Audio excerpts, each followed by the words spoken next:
Welcome to this journey through one of the most disturbing cases recorded in American history. Before we begin, I invite you to leave in the comments where you're watching from and the exact time at which you're listening to this narration. We're interested in knowing which places and at what times of day or night these documented accounts reach. On the eastern edge of Tennessee, where the land rises to meet the clouds, the Great Smoky Mountains have stood as silent witnesses to countless human dramas. In 1913, these ancient peaks harbored a mystery that would remain largely undocumented for decades. What locals once called Whispering Ridge Trail became known by another name among those who dared speak of it, the Vanishing Path. The case begins with a simple notation in the logbook of the Saviorville County Sheriff's Office, dated April 17, 1913. Missing person report filed for Edmund Holloway, age 34, last seen April 12th, heading toward Eastern Mountain Trails. Nothing remarkable about this entry. People occasionally wandered off in the mountains. Sometimes they returned with tales of getting lost. Sometimes they didn't return at all. But Edmund Holloway wasn't just anyone. He was a seasoned surveyor working for the Eastern Tennessee Development Company, a man intimately familiar with these mountains.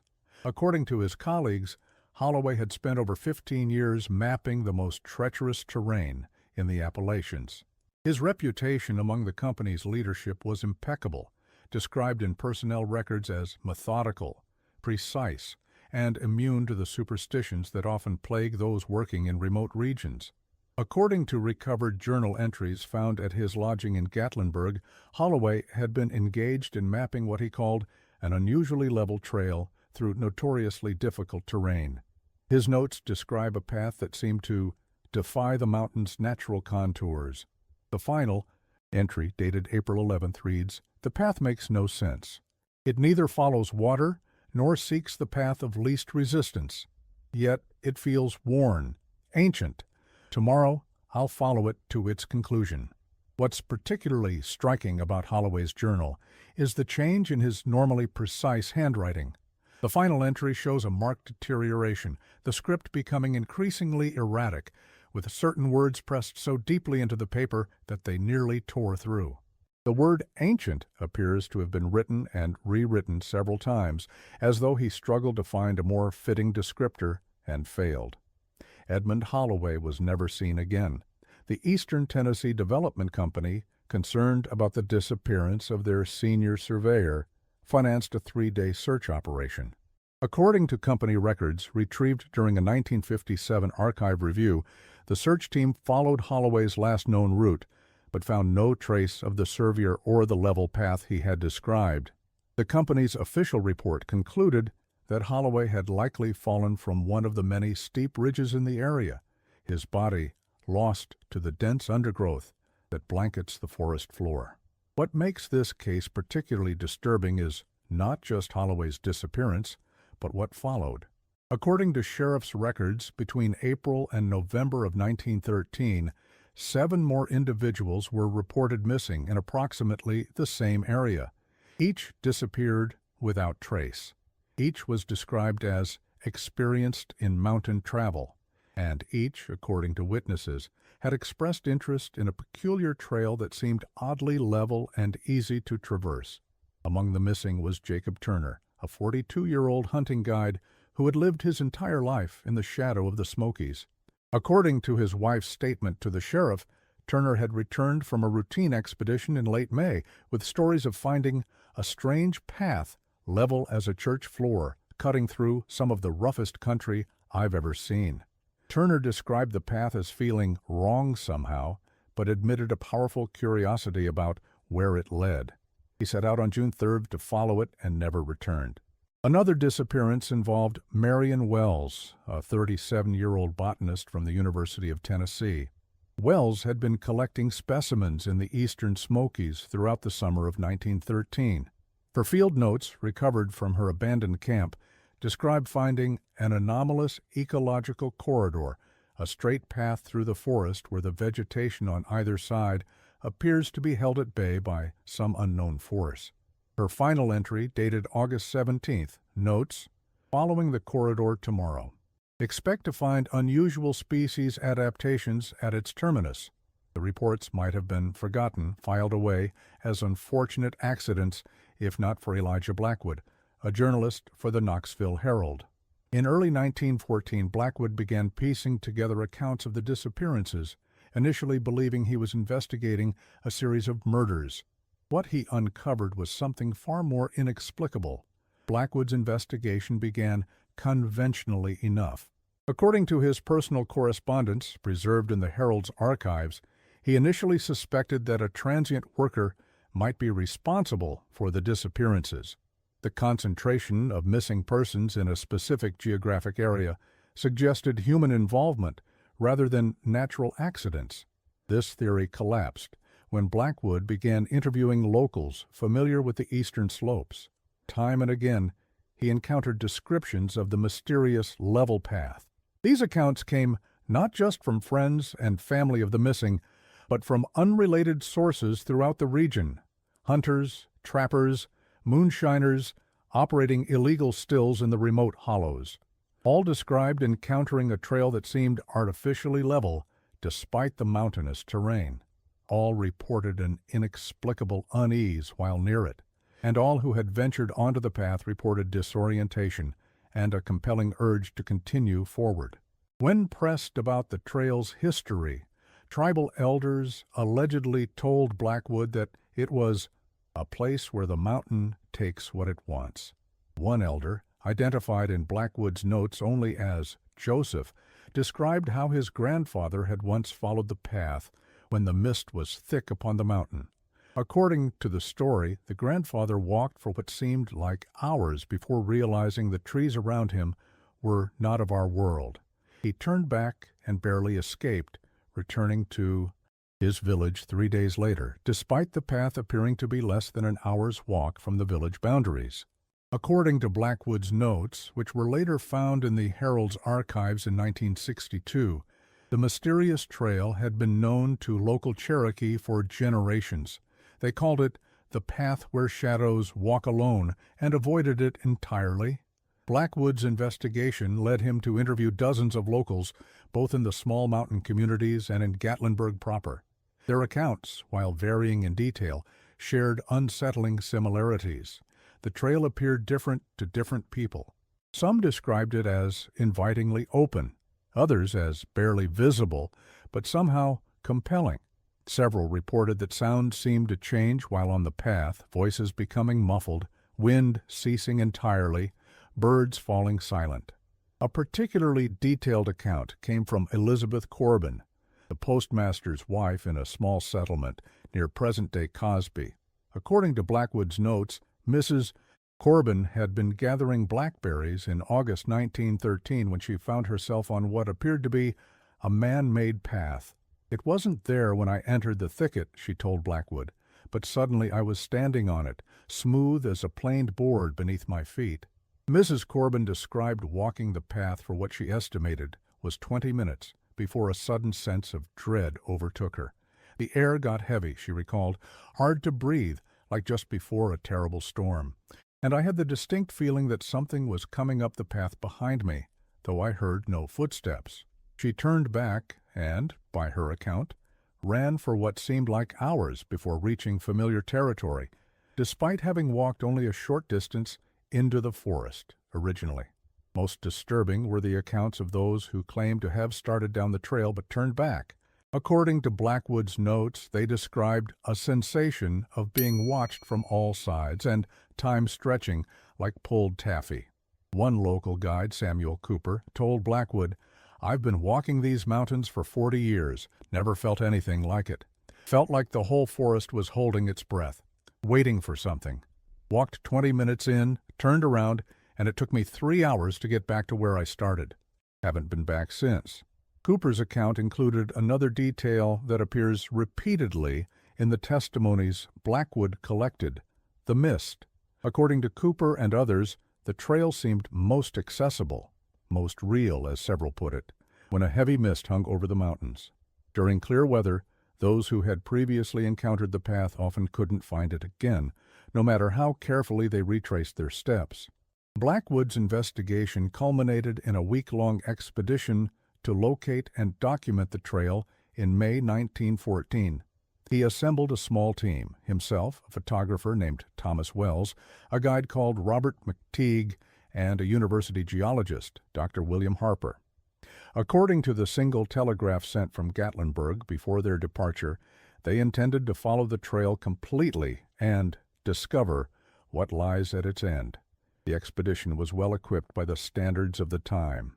Inventory records show they carried modern Kodak cameras, surveying equipment, 3 days' provisions, and even a primitive recording device, a dictaphone with wax cylinders for capturing audio notes. They also carried rifles, though whether for hunting or protection is unclear. None of the 4 men ever returned. A search party found their camp 3 days later. Their equipment was still there. Food still hung from a bare line. A fire had burned down to cold ash. The only clue was Blackwood's journal, which contained entries for the first 2 days of their expedition. The entries describe a methodical search of the eastern slopes, guided by the various accounts Blackwood had collected. On the second day, May 18th, Blackwood wrote, "Harper, growing increasingly skeptical, claims the locals are embellishing natural features with supernatural elements. Wells agrees. Only McTeague remains convinced, says his own grandfather spoke of the path. Weather turning, mist rolling in from the east." The final entry simply read, "McTeague found it. The entrance doesn't look like much, but the path beyond is unnaturally level. We start at first light." The search party found no trace of the level path described in the journal, despite spending 2 additional days combing the area. According to their report to the sheriff, they encountered only typical mountain terrain, steep, rocky, and densely forested. One searcher noted that their compasses behaved erratically in certain areas, but this was attributed to the region's known iron deposits, rather than anything unusual. Following the disappearance of Blackwood's expedition, county officials finally took serious notice. Sheriff James Thornton organized a comprehensive search of the eastern slopes. Records indicate that over 40 men participated, methodically covering a 5-square-mile area where the disappearances had occurred. The search operation was unprecedented in its scope and organization. Sheriff Thornton divided the area into grid sections, assigning teams to each. They worked systematically, marking trees to ensure no ground was missed or duplicated. The operation continued for 7 days, despite increasingly poor weather conditions as a persistent mist settled over the mountains. They found nothing, no trail matching the descriptions, no remains, no equipment from any of the missing persons.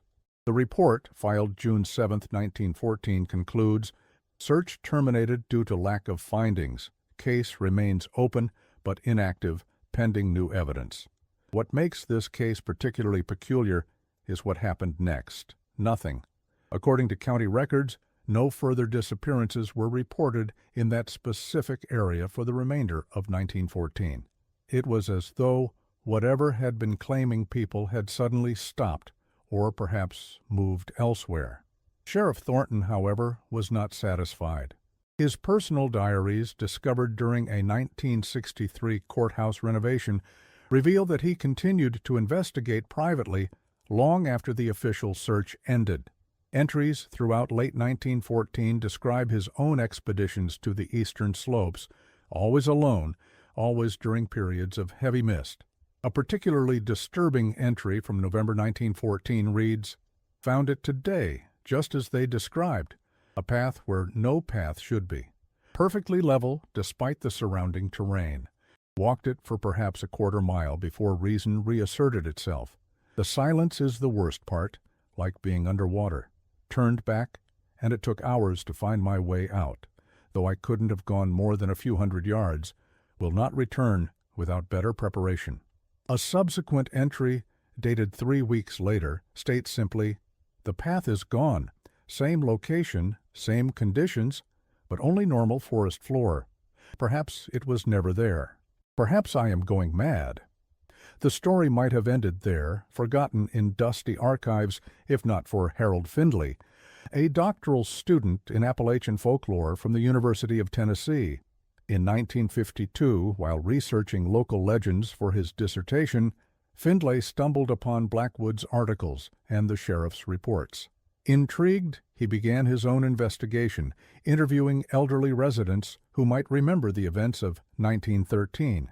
One of those interviews led him to Martha Cooper, then 76 years old, and living in a nursing home in Knoxville. She identified herself as the daughter of Samuel Cooper, the guide who had turned back from the trail. According to Findlay's research notes, Martha claimed her father was never the same after his experience. He'd wake up at night, she told Findlay, claiming he could hear the mountain calling him back. Said he'd dream about walking that trail and finding what was at the end. Whatever he saw out there, or thought he saw, it haunted him till the day he died. Martha described how her father became increasingly paranoid in the years following his encounter with the trail. He boarded up the windows of their cabin at night. He refused to allow his children to venture into the forest alone. Most telling, according to Martha, was his insistence on maintaining a circle of salt around their home, a practice with no basis in local tradition. He wasn't a superstitious man before, Martha told Findlay, but after that day on the mountain, he saw threats everywhere. Said they could look like anyone, but he'd know them by their eyes. Said they were looking for a way in, and the path was just the beginning. Martha Cooper provided Findlay with her father's personal journal, which contained entries spanning from 1910 to 1926. The entries concerning the trail are fragmented and often unclear, but certain passages stand out with disturbing clarity. One entry, dated October 1915, reads, "Dreamt of the path again. In the dream I always keep walking. Sometimes I see the others ahead of me on the trail. They never turn around, they never speak. I always wake up before I see what's at the end. Perhaps that's mercy." Another from February 1918. "Thornton's boy claims he found the trail yesterday, says he walked it for a mile before turning back. I told him to never speak of it. Some things are best left alone. The mountain keeps its secrets for a reason." The final relevant entry from April 1926, shortly before Cooper's death, is perhaps the most troubling. "Saw Holloway in town today. At least it looked like him, same build, same walk. Been 13 years since he vanished on that devil's path. Followed him for 3 blocks before he turned down an alley. When I reached the corner, he was gone.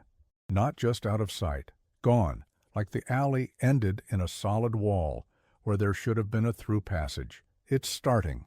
God help us all." Findlay's research took an unexpected turn when he discovered a series of survey maps from the Eastern Tennessee Development Company, dated 1915 to 1916.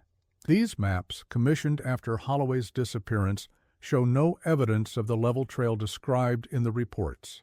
However, notations in the margins reference inconsistent compass readings and unexplained equipment failures in the exact area where the disappearances had occurred. The survey team's logbook, preserved in the company archives, contains an entry from the lead surveyor, Frederick Palmer. Equipment continues to malfunction in Sector 7E. Compasses spin without settling. Barometric readings fluctuate wildly. The men are increasingly reluctant to work in this area, citing headaches and disorientation. Recommend avoiding this section entirely for future development. Palmer's personal notes, attached to the official record, include a more candid assessment. There is something wrong with this section of the mountain. The men speak of voices just beyond hearing range. 2 claim to have seen figures watching from the trees, always at a distance, always gone when approached. I myself have experienced unaccountable periods of time loss while working in the area. Yesterday I sat to calculate elevations at 2 p.m. When I next checked my watch, nearly 3 hours had passed, though the calculations in my notebook would have required no more than 20 minutes. We will complete the minimum required survey and leave this place. Some regions are not meant for development. Findlay's investigation continued through the summer of 1952, culminating in his own expedition to locate the trail. Unlike Blackwood, he went alone, perhaps believing this would somehow protect him from whatever had befallen the others. He was last seen leaving his boarding house in Gatlinburg on August 24, 1952, carrying a backpack, camera, and recording equipment. The landlady, Mrs. Eleanor Jenkins, later told investigators that Findlay had been acting strangely in the days before his departure. According to her statement, he had covered the mirror in his room with a sheet and had taken to sleeping with the lights on. When asked about these behaviors, he allegedly told her, "It's easier to see them coming with the lights on." When Findlay failed to return for his fall semester classes, university officials reported him missing. A search was organized, but like those before it, found no trace of the young researcher. His disappearance might have remained just another mountain tragedy, if not for a package that arrived at the university department 3 weeks after he was declared missing. The package contained Findlay's research notes, several rolls of undeveloped film, and a tape recorder with a single reel of audio. According to department records, the package bore no return address but was postmarked from Gatlinburg. The note accompanying it simply read, "Found these at the Cades Cove trailhead. Thought they might be important. A hiker."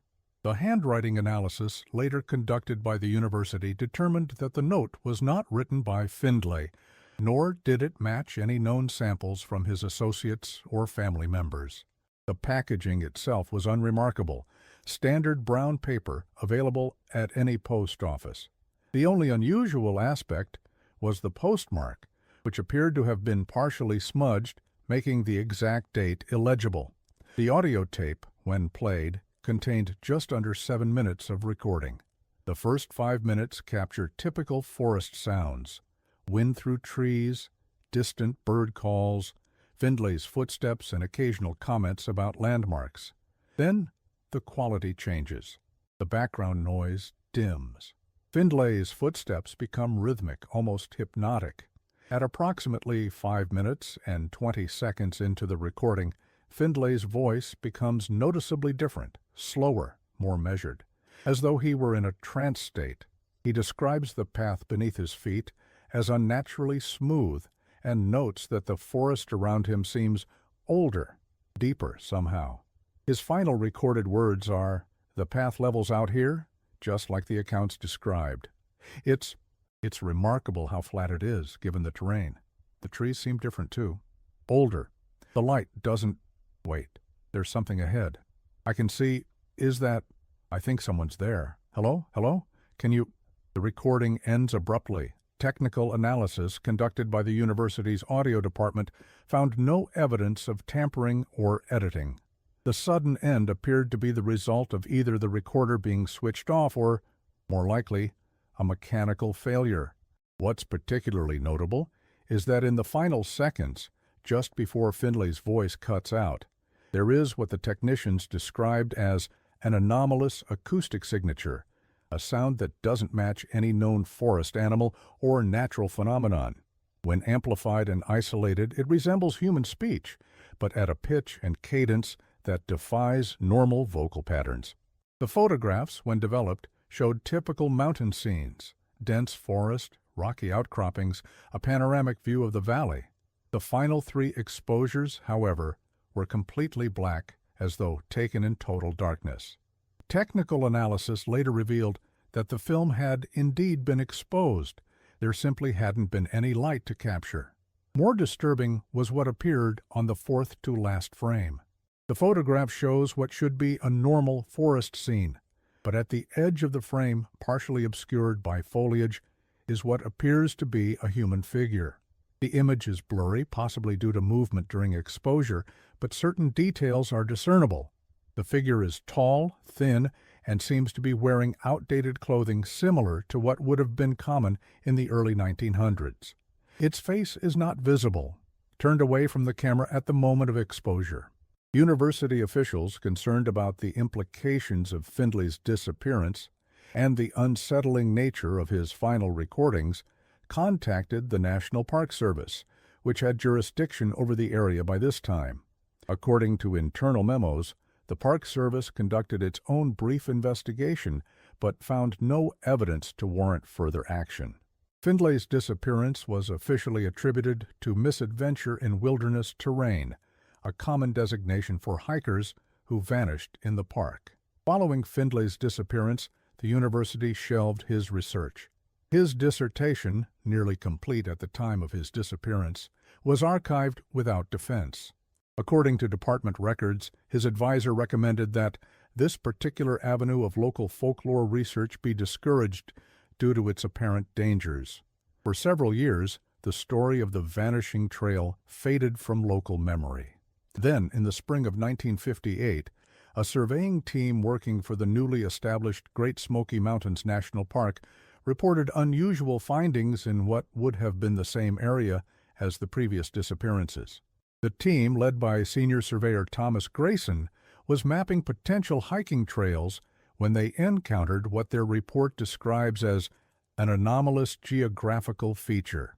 According to Grayson's official report, they discovered a section of the mountain where the usual rocky, uneven terrain suddenly gave way to an almost perfectly level path, approximately 8 feet wide, that extended into dense forest.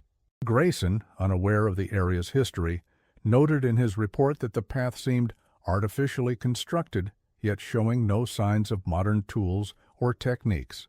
Most peculiar was his observation that, despite the path's apparent age and the surrounding forest density, no vegetation encroached upon the trail itself. The team photographed and measured the trail for approximately 100 yards before their equipment began to malfunction. According to the report, compasses became unreliable, showing wildly different directions within feet of each other. Radio communication with base failed, despite previously clear signals. What isn't mentioned in the official report, but appears in Grayson's personal field notes, obtained through a Freedom of Information request in 1965, is the team's subjective experience of the trail. Grayson described an oppressive silence that descended as they followed the path deeper into the forest. He noted that sounds seemed muffled, as though coming from a great distance, and the team members reported feeling watched from all sides, despite seeing no signs of wildlife or human presence. Most concerning was Grayson's observation about time discrepancy. According to his notes, what felt like a 30-minute exploration of the trail resulted in nearly 3 hours passing by their watches. This inconsistency was so troubling that Grayson ordered an immediate return to base camp, concerned that they might lose track of time entirely if they continued. Wisely, perhaps, Grayson decided to discontinue the survey of that section and mark it as unsuitable for trail development due to unstable geological conditions. His report was filed, reviewed, and subsequently buried in administrative paperwork as the park continued its development. What Grayson couldn't have known was that his discovery had not gone unnoticed. A junior member of his team, David Schaefer, had become fascinated by the strange path. According to employment records, Schaefer requested assignment to several subsequent surveys in the same general area throughout the summer of 1958. His requests were approved without question. Colleagues later reported that Schaefer had become increasingly preoccupied with the level path. He spent his evenings researching local histories and apparently managed to uncover some of the accounts from 1914 that Findlay had previously investigated. According to his roommate at the Ranger Barracks, Schaefer began to experience vivid dreams about the path, often waking in the night claiming he could hear it calling. On September 30th, 1958, Schaefer failed to return from a routine survey. His equipment was found neatly stacked at what his colleagues identified as the entrance to the mysterious level path. A note in his field book, the last entry, read simply, "Going to see where it leads." Back by nightfall, the ensuing search found no trace of Schaefer. Park rangers, now operating with more resources than the county sheriff had possessed in 1914, conducted an extensive operation covering many square miles. Like before, they found nothing, not even the path that Grayson's team had documented months earlier. What's particularly disturbing about Schaefer's disappearance is a detail that appears only in the confidential section of the Ranger report.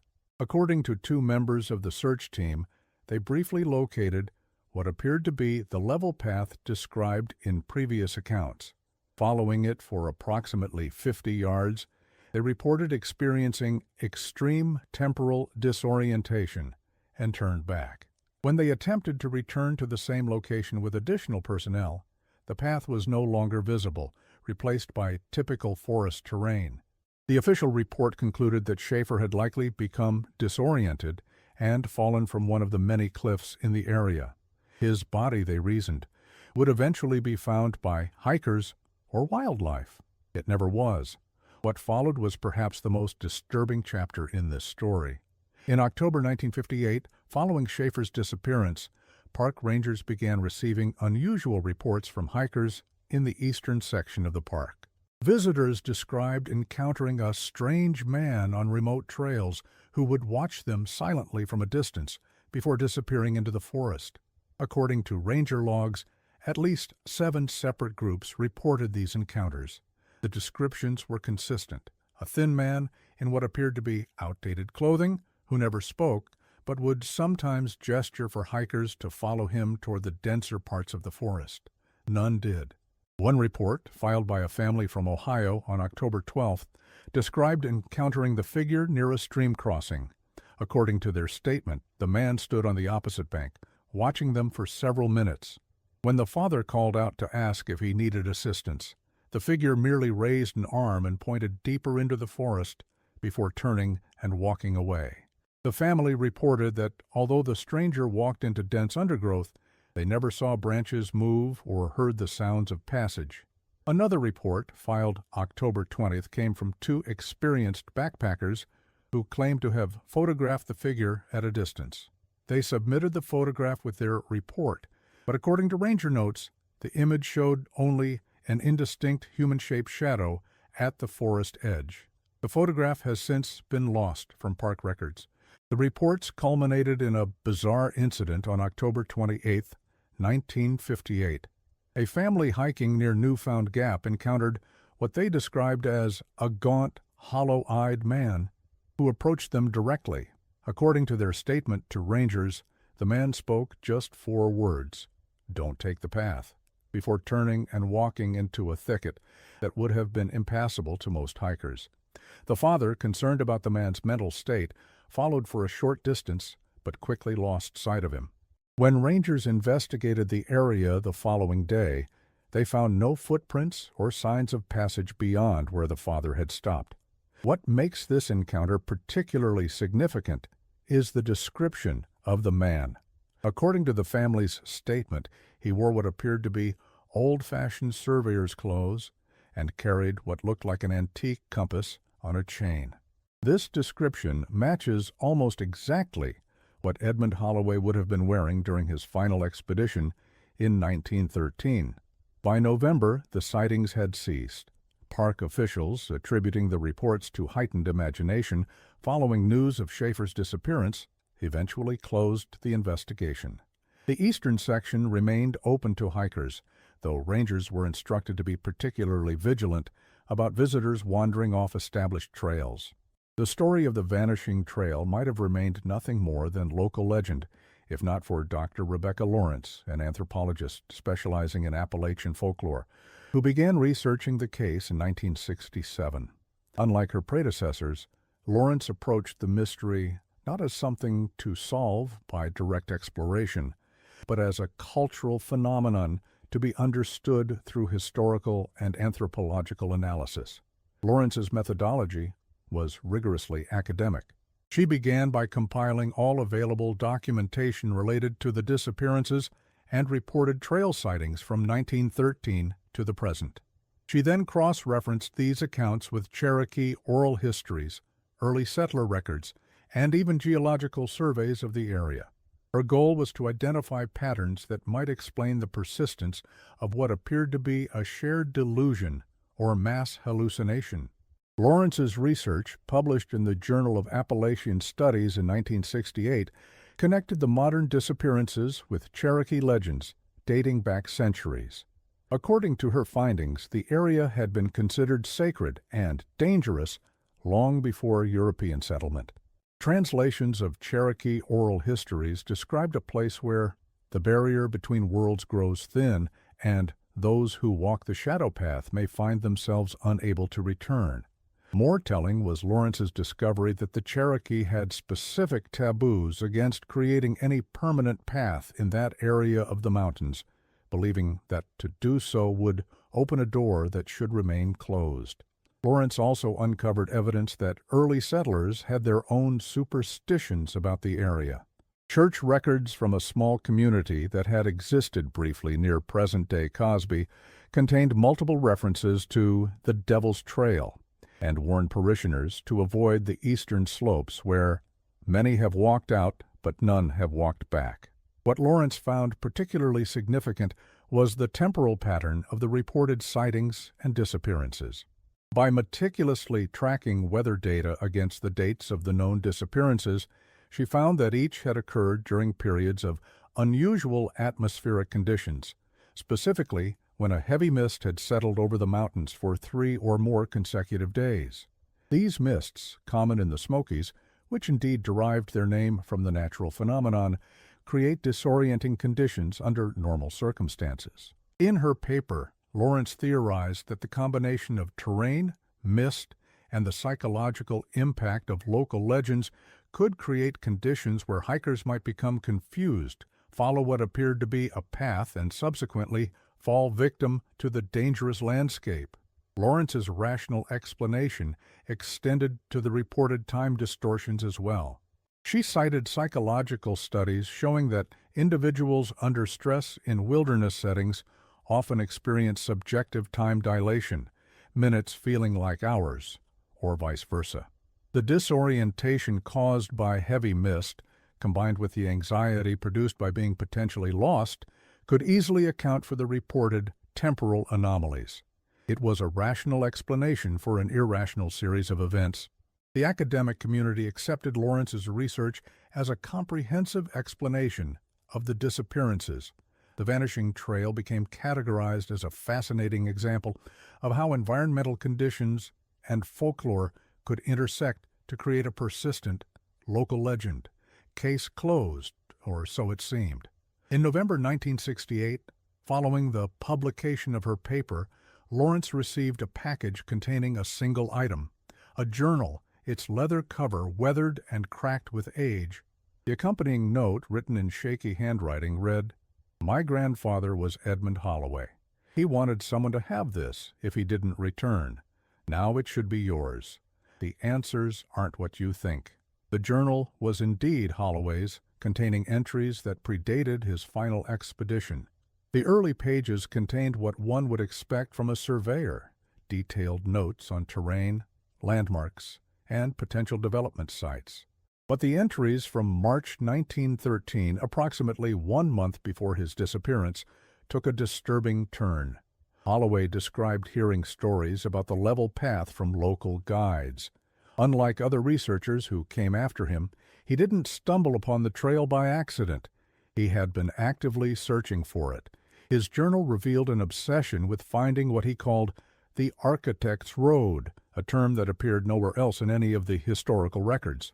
One entry, dated March 15, 1913, reads, "Jenkins, presumably another surveyor or local guide, claims the path is merely an old Indian trail, worn level by centuries of use. But that doesn't explain its peculiar properties. No vegetation grows on it. Even where it passes through the densest forest, it appears and disappears with the mists. And those who walk it speak of time behaving strangely. This is no natural formation." Another entry from March 23rd. "Spoke with an elderly Cherokee man today about the path. He became visibly disturbed and refused to discuss it at first. When I pressed him, he told me, 'That way was not made by my people. It was there before us, and will remain after we are gone. It does not lead anywhere you should wish to go.' When I asked who made it, if not his ancestors, he would say only, 'Those who lived in the deep time, before the world was as it is now.'" The final pages of Holloway's journal contained something even more unusual, detailed sketches of what appeared to be stone structures unlike anything found in the Appalachians. The drawings showed massive stone blocks fitted together without mortar. more reminiscent of ancient South American construction than anything known to exist in North America. A note beside one drawing read, "Not built by any known people, too old, too precise. The locals are right to fear this place." The last dated entry, April 10, 1913, the day before his previously discovered final entry, contains a passage that Lawrence found particularly troubling. "I've found it. After weeks of searching, the path revealed itself today as the mist rolled in. It begins at a standing stone beside a lightning-struck oak, both exactly as described in the old accounts. Tomorrow I will see where it leads. Jenkins refuses to accompany me, says no one who follows it all the way ever returns. But I must know. The path was made for a purpose, and that purpose must be understood." Lawrence, confronted with evidence that contradicted her published conclusions, faced a difficult choice. Publishing Holloway's journal would undermine her academic credibility. The rational explanation she'd provided would collapse in the face of these new, inexplicable details. Yet ignoring it meant perpetuating what might be a dangerous falsehood. According to her personal correspondence, found among her effects after her death in 1972, Lawrence chose a middle path. She returned to the Smokies in the spring of 1969, ostensibly to conduct follow-up research for a second paper. Her last known communication was a letter to her department chair explaining that she would be unreachable for approximately 2 weeks while conducting field work. The letter contained an additional paragraph that suggests Lawrence was well aware of the risks she was taking. "If I should not return by May 15th, please forward the materials in my office safe to the National Park Service headquarters. They contain information that may be vital to understanding the peculiar properties of the eastern section of the park.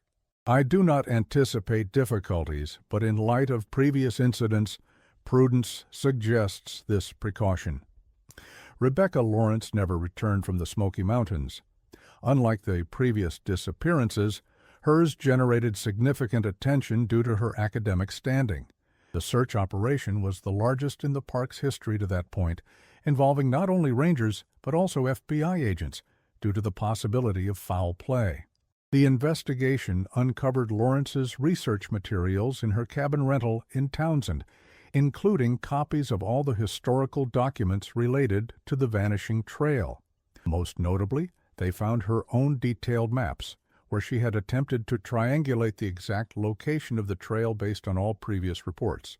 Her rental car was discovered at a small, unofficial trailhead on the eastern edge of the park. A ranger who participated in the search later stated that Lawrence had seemingly found a starting point that none of the others had documented. Despite weeks of searching, no other trace of her was ever found.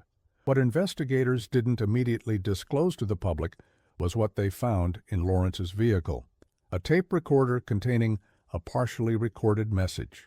According to the confidential search report, later declassified in 1988, the recording captured Lawrence's voice describing her surroundings as she hiked into the forest. "The mist is unusually thick today," she noted approximately 5 minutes into the recording, visibility limited to perhaps 20 feet, following the ridgeline as indicated in Holloway's journal. "Temperature seems to be dropping the further I proceed, though it's difficult to be certain without instruments." Several minutes later, her tone changes noticeably. "There's something ahead, a clearing of sorts, though I can barely make it out through the mist. The ground, the texture is changing underfoot. It's becoming smoother, more uniform. I believe I've found it," the path Holloway described. "It appears suddenly, cutting through the underbrush as though it's been here all along, just waiting to be discovered." The final segment of the recording, approximately 30 seconds in length, contains what the report describes as subject breathing heavily, footsteps on hard surface, and an anomalous acoustic signature in the background, possibly voices at extreme distance. Lawrence's final recorded words are difficult to discern, but appear to be, "There's someone on the path ahead. I can just make out, wait, that's not possible. How could you be?" The recording ends abruptly. Following Lawrence's disappearance, park officials took the unprecedented step of declaring a 500-acre section of the eastern park closed to public access due to unstable ground conditions. Rangers were instructed to actively prevent hikers from entering the area, and maps were revised to show the section as a research preserve closed to visitors. The official explanation cited geological concerns, unstable rock formations, hidden sinkholes, and unpredictable terrain that posed exceptional dangers to visitors. Environmental preservation was also mentioned. The need to protect rare species of flora allegedly discovered in the area. This official explanation satisfied most, but created a new wave of interest among those fascinated by the unexplained. Throughout the early 1960s, several amateur investigators attempted to access the restricted area. Park records show that at least 17 individuals were cited for trespassing in the zone between 1963 and 1967.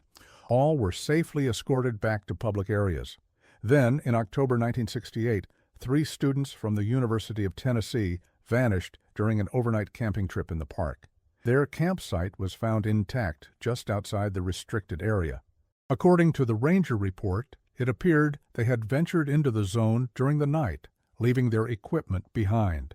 The 3 students, Michael Denton, James Farrell, and Thomas Webb, were experienced hikers who had frequently explored the park's backcountry. Their planned route, filed with park rangers before their departure, showed no intention of approaching the restricted area. Yet their camp was found less than half a mile from its boundaries. What made their disappearance particularly disturbing was the state of the camp. According to the ranger report, there were no signs of animal disturbance or struggle. Their sleeping bags lay open as though they had risen normally. A small fire had burned down to cold ash. Their backpacks, containing wallets, car keys, and other personal items, remained untouched. The only unusual element was a map found open on one of the backpacks. Someone had circled an area within the restricted zone and written "The Path" beside it, in what was later confirmed to be Webb's handwriting. The ensuing search operation found something unexpected. A crude trail marker made of stacked stones at what appeared to be the entrance to a level path cutting through otherwise rough terrain. Photographs taken by the search team show a remarkably even trail extending into dense forest, exactly as described in accounts dating back to 1913. These photographs, perhaps the only documented visual evidence of the trail's existence, show what appears to be an unnaturally level path approximately 8 feet wide, cutting straight through dense forest. The ground surface appears smooth, almost polished, in stark contrast to the surrounding forest floor. Most striking is the clear delineation between the path and the forest. No transitional zone, no gradual change, simply a sharp line where the normal forest floor ends and the smooth path begins. The search team followed the path for approximately half a mile, according to their report. They described the same phenomena reported by previous witnesses: muffled sounds, disorientation, and a compelling urge to continue forward. Unlike previous explorers, they were equipped with modern communications equipment, which they reported failed completely once they were on the path. 2 days into the search, as a heavy mist settled over the mountains, the operation was temporarily suspended due to poor visibility. When rangers returned the following day, they reported that the stone marker and the level path had vanished, replaced by typical mountain undergrowth and uneven terrain. Several rangers refused to continue the search in that specific area, citing extreme disorientation and unusual acoustic effects. The most disturbing aspect of this search operation appears in the personal journal of lead ranger Michael Townsend, who later retired from the Park Service and published a heavily redacted memoir in 1978. According to Townsend's private notes, obtained by researchers under the Freedom of Information Act in 1993, the search team experienced a significant time discrepancy during their exploration of the path. "We entered the trail at approximately 1400 hours," Townsend wrote. "According to my watch, we spent roughly 45 minutes exploring before turning back." Upon returning to base camp, we discovered it was nearly 1,900 hours, a loss of over 2 hours that none of us could account for. More disturbing still, the photographs taken during our exploration show nothing but solid black frames after the initial shots of the trail entrance, despite being properly exposed according to the camera's internal light meter. Townsend's notes contain one other detail absent from the official report. During their return journey, after losing sight of the path, one of the rangers reportedly saw a tall figure standing among the trees watching our progress. When called out to, it turned and walked away with an unnatural gliding motion, as though its feet weren't quite touching the ground. The 3 students were never found. Their disappearance marked the last documented case connected to the Vanishing Trail. In 1969, following an internal review that remains classified to this day, the National Park Service expanded the restricted area to nearly 1,000 acres and established permanent ranger patrols along its boundaries. Official records concerning the restricted zone become increasingly sparse after 1969. What documentation does exist suggests a deliberate policy of minimizing any reference to the area's history or the reasons for its closure. Training materials for new rangers simply identified it as Zone E, Restricted Access, Environmental Research Area. Unofficial accounts from park employees, however, tell a different story. Several rangers who served during this period later described an unwritten policy of active surveillance around the restricted zone, particularly during periods of heavy mist. According to these accounts, rangers were instructed to report any unusual sightings or visitor behavior near the zone, but were explicitly forbidden from recording such reports in official logs. One former ranger, who requested anonymity when interviewed in 1986, stated, "We all knew something was wrong with that section of the park. The old-timers would tell stories about hikers disappearing, about strange sounds coming from the forest at dawn. Most of us wrote it off as campfire tales until we'd been on the job a while. Then you'd start to notice things. Compass needles that couldn't settle, radio dead zones that moved from day to day, visitors who'd come out of the forest with hours missing from their day, but no memory of where they'd been." In 1972, a Park Service geologist named Martin Reynolds submitted a report regarding unusual magnetic anomalies within the restricted zone. According to his findings, compass readings became increasingly erratic the deeper one ventured into the area. More concerning were his observations about the behavior of the research team's guide dogs, which became agitated and refused to proceed beyond a certain point, approximately 400 yards into the zone. Reynolds's report included precise measurements of magnetic field variations throughout the restricted area. The data showed what he described as a pattern of fluctuation that defies known geological principles. According to Reynolds, the magnetic anomalies appeared to shift location over the course of his 3-week study, with no discernible pattern or correlation to any known natural phenomenon. Most disturbing was Reynolds's account of what the team encountered on their final day of research. It was then, Reynolds wrote, that they heard what could only be described as voices, seemingly emanating from all directions simultaneously, speaking in what appeared to be multiple languages, none of which any team member could identify.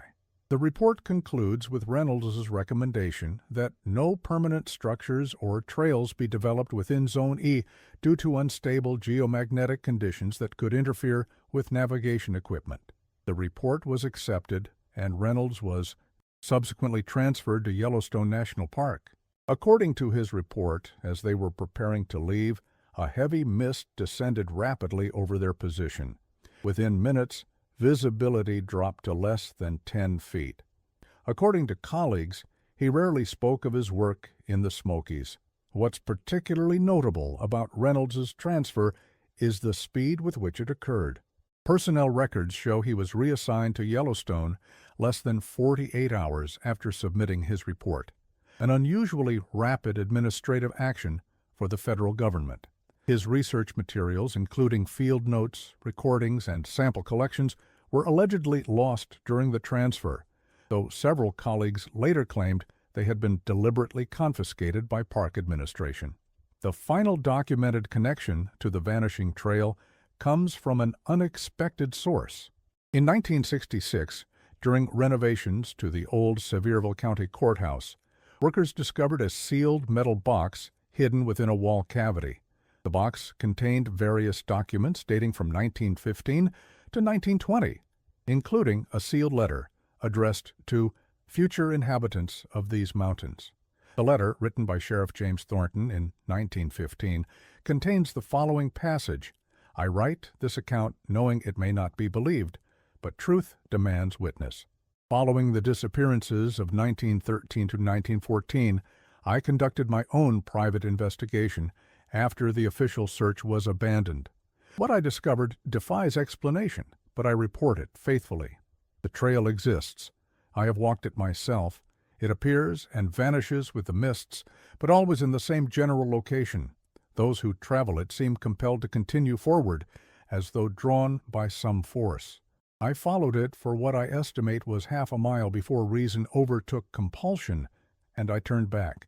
The return journey took nearly 6 hours, though by any rational measure it should have required 30 minutes at most. Throughout, I felt observed by something that remained just beyond sight. Most disturbing was my discovery near what I believe to be the trail's origin point, a stone unlike any native to these mountains, carved with markings resembling no language known to me. I removed this stone against what I felt was its will, and have sealed it within the foundations of the new courthouse wall, where I pray it shall remain undisturbed. To those who might read this in years to come, the path is real, but it was not made for us to walk. Some doors should remain closed, some trails untraveled.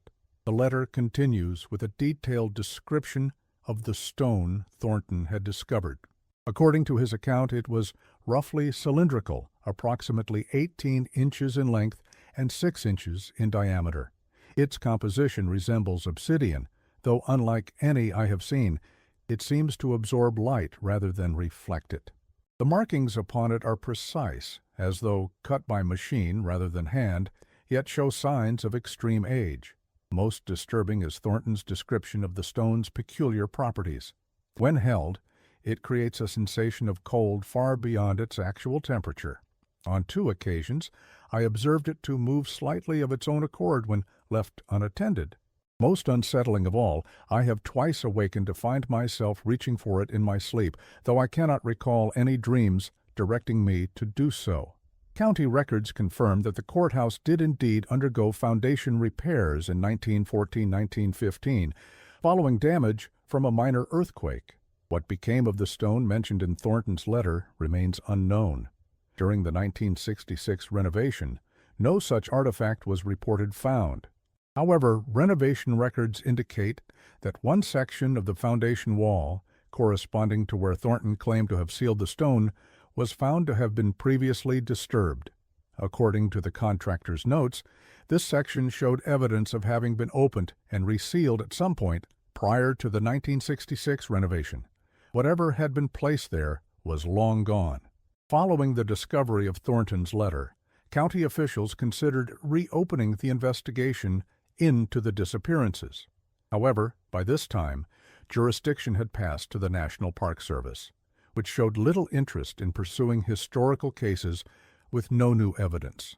The letter was archived in the County Historical Society, where it remained largely forgotten until a graduate student discovered it while researching local government history in 1983. The restricted area in the Great Smoky Mountains National Park remains closed to this day, though the official reason has evolved to protection of sensitive ecological systems. Park rangers still patrol its boundaries, and visitors are strictly prohibited from entering. What's particularly notable is that despite the park's otherwise transparent management and extensive documentation of its territories, very little official information exists about Zone E. Environmental studies, wildlife surveys, and geological assessments, standard for all other areas of the park, are conspicuously absent for this section. When questioned about this discrepancy, park officials typically cite ongoing research protocols that preclude public disclosure. In 1992, a Freedom of Information Act request, filed by environmental journalists seeking access to research conducted within the zone, was denied on grounds of national security concerns, an unusual justification for information related to a national park. Subsequent appeals were unsuccessful, with officials claiming that all records related to the zone had been transferred to federal archives and were no longer under Park Service control. Local residents continue to share stories about the Vanishing Trail, though most have evolved into typical campfire tales, stripped of the specific details that made the original accounts so disturbing. Tourists occasionally report glimpsing what appears to be a level path cutting through the forest in the eastern section of the park, particularly during misty conditions. But these sightings are dismissed as optical illusions created by the interplay of light and fog. One recent account, however, stands out for its similarity to the historical reports. In 2004, a park volunteer conducting bird surveys near the boundary of the restricted zone reported encountering an unnaturally level path during a period of heavy morning mist. According to his report, he followed the path for a short distance before becoming disoriented. "I checked my watch when I first stepped onto the path," he wrote. "It was 7:15 a.m. I walked for what felt like perhaps 10 minutes before becoming uncomfortable with how quiet the forest had become. No bird calls, no insect sounds, not even the sound of my own footsteps seemed to carry. I turned back and found myself struggling to find the way I had come. When I finally reached the main trail again, my watch showed 9:47 a.m. Over 2 hours had passed." The volunteer's report was officially attributed to disorientation due to low visibility conditions, and no formal investigation followed. However, the volunteer noted that when he returned to the same location the following day, under clear conditions, he found no trace of the level path he had encountered. Perhaps the most unsettling aspect of this case is not what we know, but what remains undocumented. Between 1913 and 1968, official records account for 17 disappearances potentially connected to the trail. However, local newspaper archives contain numerous reports of hikers, hunters, and campers who vanished in the eastern Smokies without explanation. A statistical analysis conducted by independent researchers in 1998 found that the rate of disappearances in the eastern section of the park has been consistently higher than in other areas of comparable size and terrain. What's more, these disappearances show a clear temporal pattern, clustering during periods of extended mist or fog, precisely the conditions associated with sightings of the Vanishing Trail. Park Service records reveal another curious pattern. Ranger patrols around the restricted zone are doubled during periods of heavy mist, with specific instructions to intercept and redirect any visitors approaching the boundaries. These enhanced patrols are not implemented during other adverse weather conditions such as rain or snow, suggesting a specific concern related to the mist itself. Former ranger James Collins, who served in the park from 1974 to 1989, provided perhaps the most candid assessment when interviewed for a local history project in 2001. "There's something not right about that section of the park. Always has been, probably always will be. The old-timers had a saying, 'When the mist comes down, the mountains wake up.' They knew to stay away from certain places when the conditions were wrong. We've put up fences and signs, called it a research area or whatever, but the truth is simpler. Some parts of the wild were never meant for people to go poking around in. How many people might have encountered the path over the decades? How many might still be walking it, unable to find their way back? The mountains keep their secrets well, and some questions have no answers, or none we would wish to hear. If you find yourself hiking in the Smoky Mountains on a misty day and come across a trail that seems unusually level and easy to traverse, remember the words of Sheriff Thornton. Some paths are not meant for us to walk. Turn back while you still can, before the mountains decide to keep you as they have kept so many others. The Vanishing Trail remains what it has always been, a whisper in the mist, a legend that defies rational explanation, and a reminder that even in our modern mapped world some places remain unknowable, perhaps for our own protection. For as the old Cherokee proverb warns, not all who wander are lost, but those who wander certain paths may never find their way home again. And perhaps that is the true horror of the Vanishing Trail. Not that those who walk it are lost, but that they may have found exactly what the path intended them to find, a destination none were meant to reach, and from which none were meant to return. Park records from 1968 include one final chilling detail. During the search for the 3 missing students, a ranger reported hearing a voice calling from deep within the mist-shrouded forest. According to his statement, the voice sounded like a young man, distant but clear, and appeared to be calling for help. When the ranger moved toward the voice, it grew fainter rather than louder, as though retreating despite its calls for assistance. After several minutes of careful progress, the ranger reported hearing the voice change suddenly, mid-call. It started as a human cry, he wrote, but ended as something else entirely, a sound I cannot describe but will never forget. The ranger refused to continue the search in that area and requested reassignment the following day. His report was filed, but subsequently removed from official records. He resigned from the Park Service less than a month later, citing personal reasons. Some doors, once opened, cannot be closed again.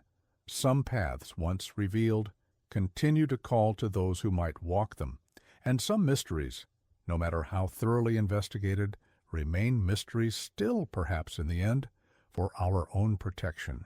The mountains keep their secrets, and the mist conceals what we are not meant to see.